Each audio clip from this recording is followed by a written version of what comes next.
안녕하십니까, 반갑습니다. 여러분들과 발성 그리고 노래에 대한 이야기를 나누러 온 광수입니다. 오늘 여러분들과 나눠볼 이야기의 주제는요, 후드의 위치에 대한 이야기입니다. 이 후드에 대한 위치가 발성에 대해서 좀 아시는 분들은 많이도 검색도 해보셨을 것이고, 그리고 많이 고민도 좀 해보셨을 파트인데요, 오늘 이 영상을 통해서 어느 정도 여러분들의 고민이 해결되셨으면 좋겠습니다. 지금부터 가보실게요. 바쁘신 분들 위해서 일단 결론부터 말씀드리고 진행하도록 하겠습니다. 후드의 위치는 인위적으로 잡으면 위험하다, 이게 결론입니다. 자, 원하시는 답변이 아니시죠? 조금 더 자세하게 말하자면 이 후드의 위치는 사람마다 자연스러운 위치가 각각 다르기 때문에 본인의 후드의 위치를 찾고 그 위치에서 크게 벗어나지 않도록 해야 더 올바른 훈련법이 되겠다 입니다. 지금부터 세세하게 4가지 파트로 나누어서 알아보도록 하겠습니다. 1번, 후드에 대해서 알아보고 시작을 하도록 하겠습니다. 이 후드라는 것은 네이버에 검색을 하면 다음과 같은 뜻이 나옵니다. 후드는 말을 하고 숨을 쉬는데 가장 중요한 기능을 담당을 하고요, 인두와 기관 사이에서 공기의 통로 역할을 하는 단단하고 짧은 관 구조로 이루어져 있습니다. 후드의 벽은 여러 연골들이 인대로 서로 연결되어 있어서 공기의 통로를 열려있는 상태로 유지시킬 뿐만 아니라 목소리를 내는 성대를 포함하게 됩니다. 자, 여기까지가 간단하게 후드의 정의에 대해서 알아보았습니다. 여기서 우리가 주요하게 봐야 되는 포커스는 이 후드의 성대가 포함되어 있다는 뜻입니다. 우리가 소리를 내는 데 있어서 가장 중요한 기관 중에 하나인 성대를 후드가 감싸서 보호해준다는 뜻이죠. 그렇기 때문에 이 후드의 위치나 움직임에 따라서 우리가 원하는 소리를 낼 수 있고 없고가 나뉜다고 보시면 되겠습니다. 2번, 그렇다면 이 후드의 위치가 소리에 미치는 영향은 어떻게 될 것인가에 대해서 알아보도록 하겠습니다. 이 후드가 위로 상승하게 되면 목구멍이 좁아지게 되고요, 그렇게 되면은 성대의 과접촉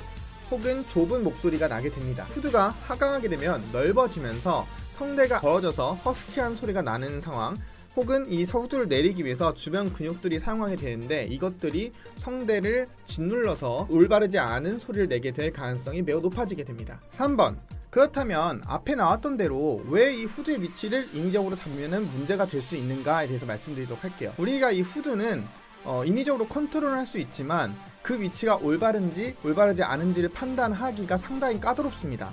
그렇기 때문에 소리를 듣고 이 정도의 위치에서 소리를 내면 되겠지 라고 고정을 한다 하더라도 발음이나 여러가지 소리의 질감에 따라서 바뀌어야 되는데, 그게 고정을 시켜놓게 되면은 오히려 그런 변화들에 반응을 못하면서 소리를 굳게 만들 수가 있다는 문제가 생기죠. 그렇기 때문에 자연스럽게 본인의 후드의 위치를 찾을 수 있게 만들어줘야 되고요, 그 후드 위치를 찾았다면 거기서 너무 크게 변화가 이루어지지만 않는다면 사실은 크게 문제가 되진 않습니다. 4번, 그렇다면 어떻게 이 후드의 위치를 찾고 연습을 할 것인가가 문제입니다. 이것을 인지는 하고 연습을 할 때 써먹긴 해야 되는데 만들 수가 없으니까 물음표만 뜨게 됩니다. 그렇기 때문에 유튜브 영상을 아무리 보고 연습을 해도 나아지지가 않는 거예요. 자, 그렇다면 여러분들이 해야 되는 행동은 뭐냐? 일단 내가 지금 쓰는 후드의 위치를 인식을 해야 되는 겁니다. 내가 노래를 부를 때, 소리를 낼 때 후드가 이렇게 올라가는 경우가 있고 이렇게 내려가는 경우가 있어요. 근데 이 경우가 너무 과하게 떨어진다거나 너무 과하게 상승하는 것이 아니면 크게 신경 쓰지 않으셔도 된다는 점이고요,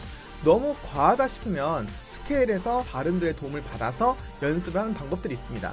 내가 너무 높다는 건 어떻게 하시냐면은 이 후드의 기준이 가만히 있을 때보다 과하게 위로 올려붙는다는 거, 과하게 위로 올려붙는다는 거, 그 다음에 내가 말할 때보다 너무 과하게 눌린다는 거, 스케일을 하거나 말을 할 때 이런 변화가 너무 심하다면 아, 내가 소리를 낼 때 목에 어떤 과도한 힘을 주고 있구나 라고 이해를 하시면 되겠습니다. 일단 이것을 제거해야 돼요. 그렇다면 어떻게 하느냐? 노래 부르는 것을 편하게 말하면서 이 후드의 위치가 변하지 않도록 해주는 게 첫 번째 연습이고요, 두 번째 연습은 그 상태에서 음을 넣되 역시나 바뀌지 않도록 연습을 해주시는 겁니다. 그렇게 된다면 여러분들이 흔히 아시는 마듯이 노래한다의 기본 초석이 깔리게 되는 것입니다. 자, 이렇게 연습을 해주시고요, 만약에 이게 잘 안된다 그러시면 립트릴 혹은 허밍 같은 것들로 연습해 주시면 돼요. 이렇게 바뀐다면 잘못된 거고요, 이렇게 바뀌어도 문제인 겁니다. 이 상태에서 스케일이나 노래를 불러보시면 되겠죠.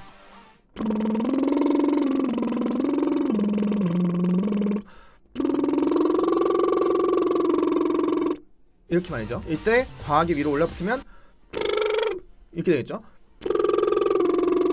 이렇게 돼야 되는데 이렇게 되면은 이 음역대에서는 내가 후드가 과하게 힘이 들어가서 불편하구나 라는 걸 인지하시면 되겠습니다. 그렇기 때문에 일단 우리가 가지고 있는 기본 후드의 위치를 인식하고 그 후드의 위치에서 너무 과하게 변하지 않도록 연습하시는 것이 올바른 후드의 위치를 찾는 것에 가장 중요한 포인트가 되겠습니다. 자, 결론입니다. 이 후드의 위치 정말 중요하기도 하고 그만큼 어려운 파트이기도 합니다.